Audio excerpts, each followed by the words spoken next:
আগের ভিডিওতে তো আমার বাবার কথা বলতে বলতে ভিডিওটা শেষ হয়ে গেছে, ওইখানে আর ভিডিওটা বেশি একটা বলতে পারি নাই।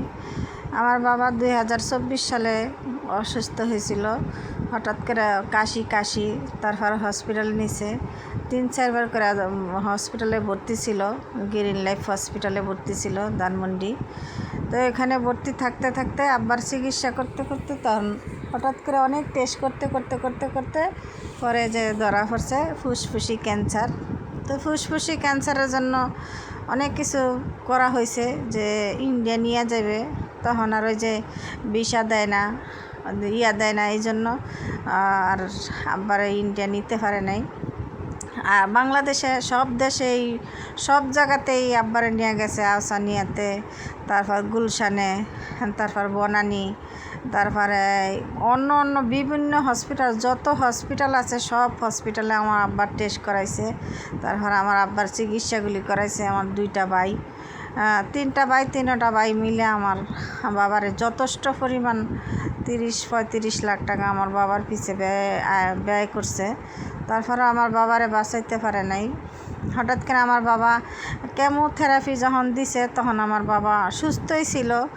যখন 3-4টা কেমোথেরাপি দিছে, তখন থেকে আমার বাবা আস্তে আস্তে অসুস্থ হয়ে গেছে। অসুস্থ হইতে তারপর পুরা রোজার মাসটা আমার আব্বা হসপিটালে ছিল।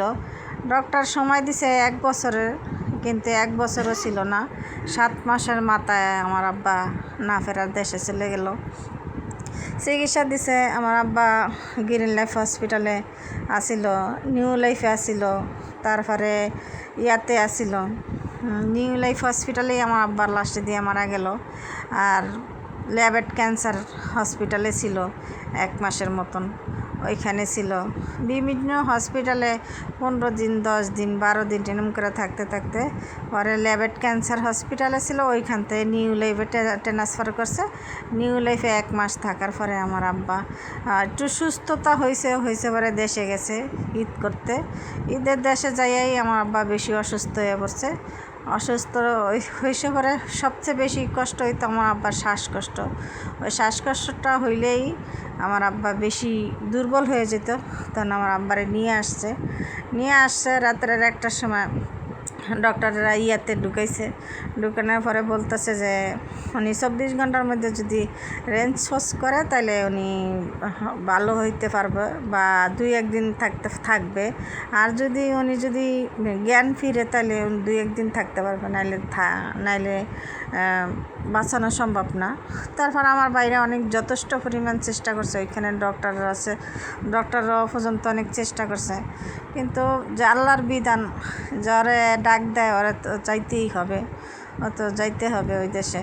এটাই আমাদের এই যেইখানে আমরা থাকি ঘনিষ্ঠীয়, আর ওইটা তো স্থানীয় জায়গা, ওইখানে যাইতে হবে। সবাই আমার বাবার জন্য দোয়া করবেন, আমার বাবা জান্নাতবাসী হোক।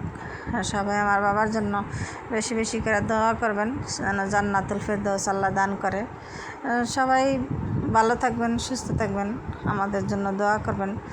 আর যদি আমার ভিডিওটি ভালো লাগে তাহলে আমার কমেন্টে জানাবেন।